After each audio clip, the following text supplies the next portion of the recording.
Welcome to Britain Fights Back, and thanks for tuning in. A few hours ago, I noticed Radio Europe had reported that, in response to the Raise the Colours campaign by British patriots, Pakistani migrants across the UK have started removing Union Jack flags and raising the Pakistan flag.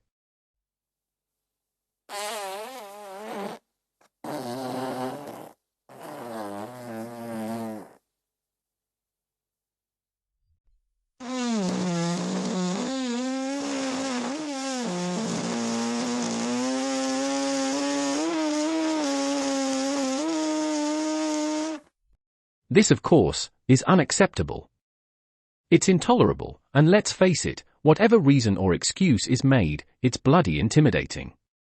So who's asked you to do it? Council. Yeah, who's your boss that's asked you to do it? That's authorised you It's to go from and the do town it? hall. Yeah, what's his name? I'm not prepared to find that out quite easily. No, but I want you to tell me his I'm name. not telling you. So you're on the front line made to look like a complete and utter idiot. Am I? Yeah, because if you're here, the whole of the Isle of Don has paid for these flags to be hung, for you to authorise them to be But taken down. instead of blowing a fuse, we need to look at reports such as this and work out the truth, the facts behind the account.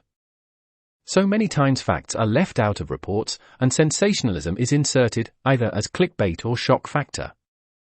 Although I'm sure Radio Europe have the very best intentions at heart, when we look a little deeper it's really not so cut and dry. In fact, it's a lot more sinister. Actually, it was Pakistan's Independence Day, the day Britain created the country of Pakistan, by sectioning off parts of India, especially for those of Muslim persuasion. This helped to stop the never-ending warring between the Muslims of India and those of other Asian faiths. But what I don't get is why, after escaping the poverty of Pakistan, to bring their children to Britain for a better, richer life, better education, and health care, would they show such patriotism to the corrupt shithole they left behind? By the way, that's not my opinion. That's a fact.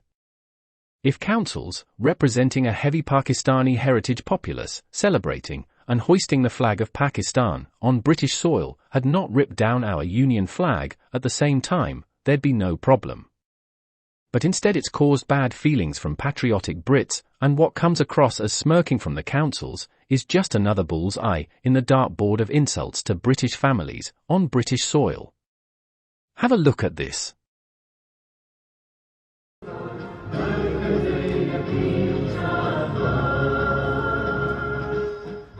who's asked you to do it? Council. Yeah, who's your boss that's asked you to do it? That's authorised you It's to go from and the do town it? hall. Yeah, what's his name? I'm not prepared to find that out quite easily. No, but I want you to tell me his I'm name. not telling you. So you're on the front line made to look like a complete and utter idiot. Am I? Yeah, because if you're here, the whole of the Isle of Don has paid for these flags to be hung, for you to authorise them I'm to be reminded of taken an down. account told by an American GI about his experience in World War II.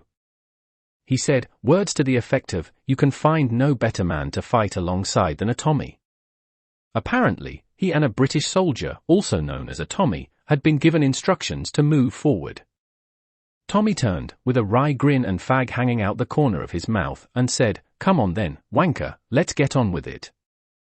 And that's the natural default of the British culture. When the going gets tough we make a joke of it. We make up silly songs about the man who caused so much death and terror throughout Europe, and beyond, only having one ball.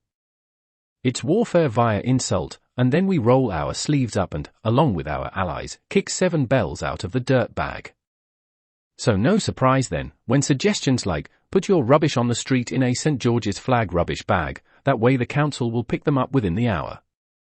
Or paint your local potholes in the colours of the Union or St. George's flag and watch the council fill those holes, toot sweet.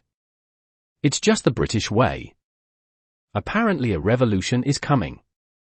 I would argue it's already started. But what do you think? Do me a favour please, and let me know where you are watching this from. P.S. If you haven't hit that subscribe button, please do the kid a favour and smash it. For now I'll just say, stay calm, stay safe, and we'll chat again soon.